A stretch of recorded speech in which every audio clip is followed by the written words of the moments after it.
بسم اللہ الرحمن الرحیم۔ اللہ تبارک و تعالیٰ کے نام سے شروع جو بڑا مہربان اور نہایت رحم کرنے والا ہے۔ اللہ عز و جل کی بنائی ہوئی اس کائنات کے اندر بہت سارے ایسے بادشاہ آئے جنہوں نے اللہ تبارک و تعالیٰ کے نظام کو بدلنے کی کوشش کی اور اللہ تبارک و تعالیٰ کی ذات کو چھوڑ کر خود خدا بن بیٹھے اور خدائی کا جھوٹا دعویٰ کر بیٹھے۔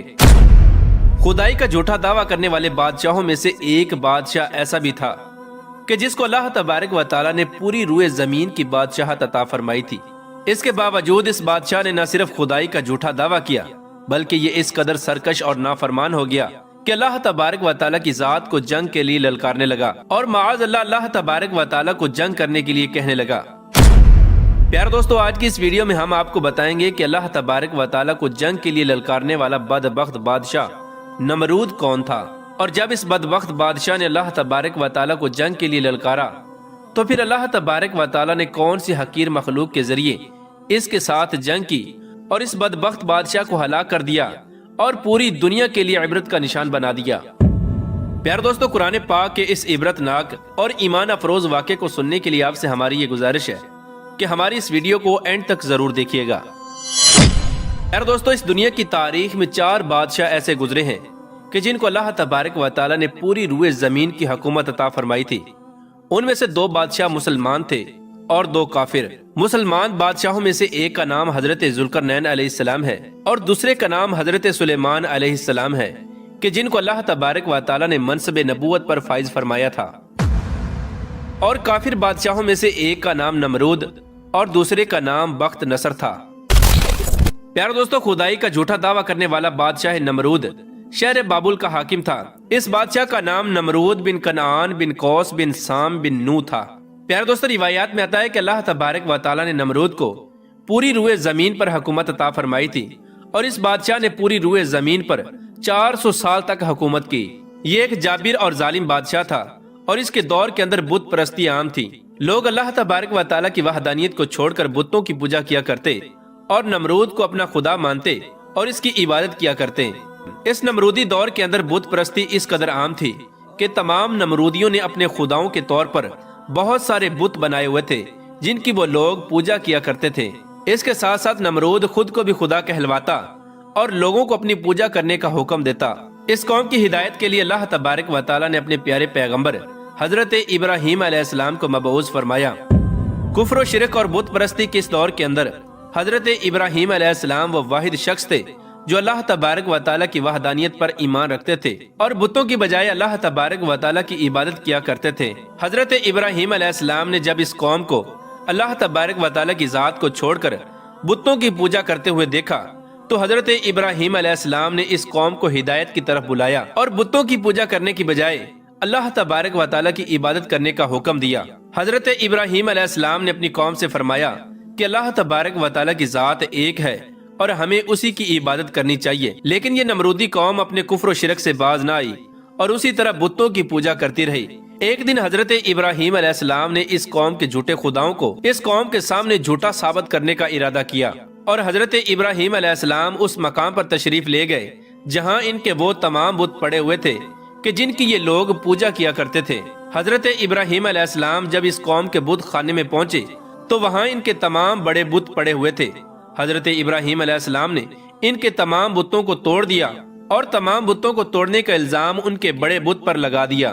اس کے بعد جب تمام نمرودی اپنے بت خانے میں واپس آئے تو انہوں نے اپنے بتوں کو ٹوٹا ہوا دیکھا۔ نمرودی قوم اس بات کو اچھی طرح جانتی تھی کہ ہمارے اندر صرف حضرت ابراہیم علیہ السلام ہی وہ واحد شخص ہیں جو بتوں کے خلاف باتیں کرتے ہیں اور بتوں کی بجائے اللہ تبارک و تعالیٰ کی عبادت کرنے کا حکم دیتے ہیں۔ لہٰذا جب نمرودیوں نے اپنے خداؤں کو ٹوٹا ہوا دیکھا تو وہ سمجھ گئے کہ یہ کام حضرت ابراہیم علیہ السلام کا ہے۔ چنانچہ تمام نمرودیوں نے حضرت ابراہیم علیہ السلام سے بدلہ لینے کے لیے حضرت ابراہیم علیہ السلام کو قتل کرنے کا منصوبہ بنا لیا۔ چنانچہ تمام نمرودی نمرود کے دربار میں حاضر ہوئے اور نمرود کو سارا واقعہ سنایا اور نمرود سے حضرت ابراہیم علیہ السلام کو سزا دینے کا کہا۔ اس طرح نمرود نے جب یہ بات سنی تو وہ آگ بگولا ہو گیا اور اس نے ایک مقام پر آگ جلانے کا حکم دیا۔ نمرود نے یہ حکم جاری کیا کہ ایک وسیع میدان کے اندر آگ جلائی جائے اور اس کے اندر حضرت ابراہیم علیہ السلام کو ڈال دیا جائے۔ چنانچہ نمرود کے حکم کے مطابق ایسا ہی کیا گیا۔ دور دراز سے بہت ساری لکڑیوں کو اکٹھا کیا گیا اور ایک وسیع میدان کے اندر جمع کیا گیا اور ان کے اندر آگ جلا دی گئی۔ حضرت ابراہیم علیہ السلام کو سزا دینے کے لیے جو آگ جلائی گئی تھی وہ اس قدر زیادہ تھی کہ اس کے شعلے آسمانوں کو چھو رہے تھے۔ پیار دوستو، جب نمرود کے حکم کے مطابق ایک وسیع میدان کے اندر آگ کو جلا دیا گیا تو اس کے بعد حضرت ابراہیم علیہ السلام کو اس آگ کے اندر ڈال دیا گیا۔ جیسے ہی حضرت ابراہیم علیہ السلام اس آگ کے اندر تشریف لائے تو اللہ تبارک و تعالیٰ نے فوراً آگ کو حکم دیا کہ اے آگ تو حضرت ابراہیم علیہ السلام پر ٹھنڈی اور سلامتی والی ہو جا۔ تو وہ آگ اللہ تبارک و تعالیٰ کے حکم کے مطابق حضرت ابراہیم علیہ السلام پر ٹھنڈی اور سلامتی والی ہو گئی۔ حضرت ابراہیم علیہ السلام ارشاد فرماتے ہیں کہ میں جتنے دن آگ میں رہا اتنے دن میں اللہ تبارک و تعالیٰ کے خاص فضل اور رحمت میں تھا، اور جو سکون اللہ تبارک و تعالیٰ کی طرف سے مجھے آگ کے اندر عطا کیا گیا وہ اس سے پہلے کبھی نہ تھا۔ پیار دوستو، کچھ دنوں کے بعد حضرت ابراہیم علیہ السلام اس آگ سے زندہ باہر تشریف لے آئے۔ یہ منظر دیکھ کر تمام نمرودی حیران رہ گئے، لیکن اس کے باوجود نمرود اور نمرودی قوم اللہ تبارک و تعالیٰ کی وحدانیت پر ایمان نہ لائی اور اسی طرح اپنی بت پرستی کے اندر مبتلا رہی۔ لیکن اس کے باوجود حضرت ابراہیم علیہ السلام اپنے عہد سے پیچھے نہ ہٹے اور مسلسل اپنی قوم کو حق کی دعوت دیتے رہے۔ حضرت ابراہیم علیہ السلام نے نمرود کو بارہا دفعہ سمجھایا اور اپنے کفر و شرک سے باز آنے اور اللہ تبارک و تعالیٰ کی وحدانیت پر ایمان لانے کا کہا۔ حضرت ابراہیم علیہ السلام کی یہ بات سن کر نمرود اللہ تبارک و تعالیٰ کی وحدانیت کا انکار کرنے لگا اور حضرت ابراہیم علیہ السلام سے مناظرہ کرنے لگا، اور حضرت ابراہیم علیہ السلام کے سامنے نمرود نے خدائی کا دعویٰ کر دیا۔ نمرود نے حضرت ابراہیم علیہ السلام سے مناظرہ کرتے ہوئے یہ سوال کیا کہ تیرا رب کون ہے؟ تو حضرت ابراہیم علیہ السلام نے ارشاد فرمایا کہ میرا رب وہ ہے جو زندگی اور موت دیتا ہے۔ یہ بات سن کر نمرود مسکرانے لگا اور حضرت ابراہیم علیہ السلام سے کہنے لگا کہ یہ تو میں بھی کر سکتا ہوں۔ چنانچہ نمرود نے تکبر کے ساتھ 2 قیدیوں کو بلایا جن کو سزائے موت ہو چکی تھی۔ ان میں سے ایک کو نمرود نے قتل کر دیا اور دوسرے کو آزاد کر دیا، اور اس طرح نمرود تکبر کے ساتھ حضرت ابراہیم علیہ السلام سے کہنے لگا کہ دیکھو میں نے ایک کو زندگی دے دی اور ایک کو موت دے دی۔ اس طرح نمرود حضرت ابراہیم علیہ السلام کے سامنے اپنے آپ کو خدا کہنے لگا اور اپنی خدائی کی باطل دلیلیں پیش کرنے لگا۔ اس کے بعد نمرود پھر حضرت ابراہیم علیہ السلام سے پوچھنے لگا کہ حقیقی خدا تو میں ہوں، بتا تیرا خدا کون ہے؟ اس کے بعد حضرت ابراہیم علیہ السلام نے نمرود کو اس کی عقل کے مطابق جواب دیا کہ میرا رب وہ ہے جو سورج کو مشرق سے طلوع کرتا ہے اور مغرب میں غروب کرتا ہے۔ اگر تو سچا خدا ہے تو سورج کو مغرب سے طلوع کر کے دکھا۔ چنانچہ جب نمرود نے حضرت ابراہیم علیہ السلام کی یہ بات سنی تو اس کا رنگ اڑ گیا اور وہ لاجواب ہو گیا، اور اس طرح نمرود لاجواب ہو کر اپنی پوری قوم کے اندر ذلیل و رسوا ہو گیا۔ پیار دوستو، اس کے بعد بھی کئی مرتبہ حضرت ابراہیم علیہ السلام نے نمرود کو اللہ تبارک و تعالیٰ کی وحدانیت کی طرف بلایا، لیکن نمرود اپنی سرکشی سے باز نہ آیا اور اسی طرح کفر و شرک کے اندر مبتلا رہا۔ چنانچہ حضرت ابراہیم علیہ السلام کے بار بار دعوت حق دینے سے نمرود تنگ آ گیا، اور بلاخر تنگ آ کر نمرود حضرت ابراہیم علیہ السلام سے کہنے لگا کہ اگر تیرا خدا سچا ہے تو اس کو بول کہ اپنی فوج بھیجے اور میرے ساتھ جنگ کرے۔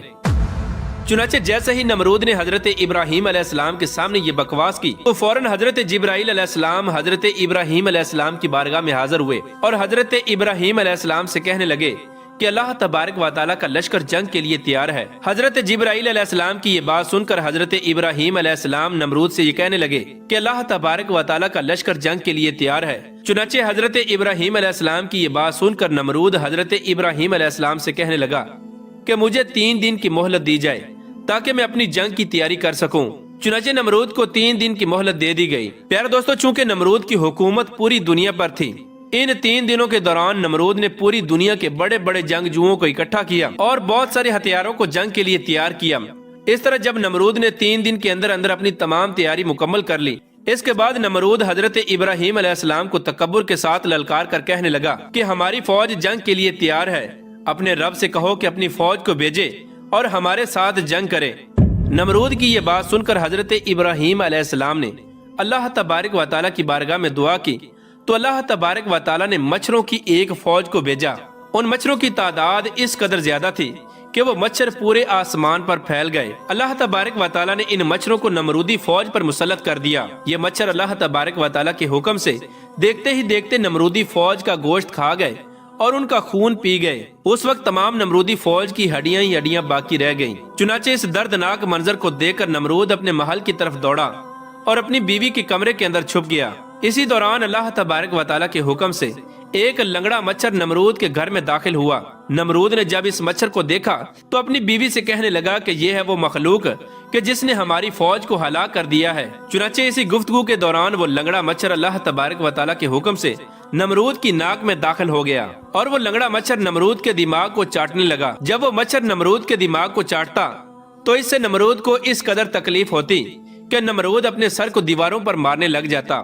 اس طرح اللہ تبارک و تعالیٰ کے حکم سے وہ لنگڑا مچھر نمرود کے دماغ میں کئی دنوں تک رہا۔ اس وقت نمرود نے اپنے محل کے اندر یہ حکم جاری کر دیا کہ جو بھی میرے محل کے اندر داخل ہو وہ پہلے نمرود کے سر پر جوتے مارے۔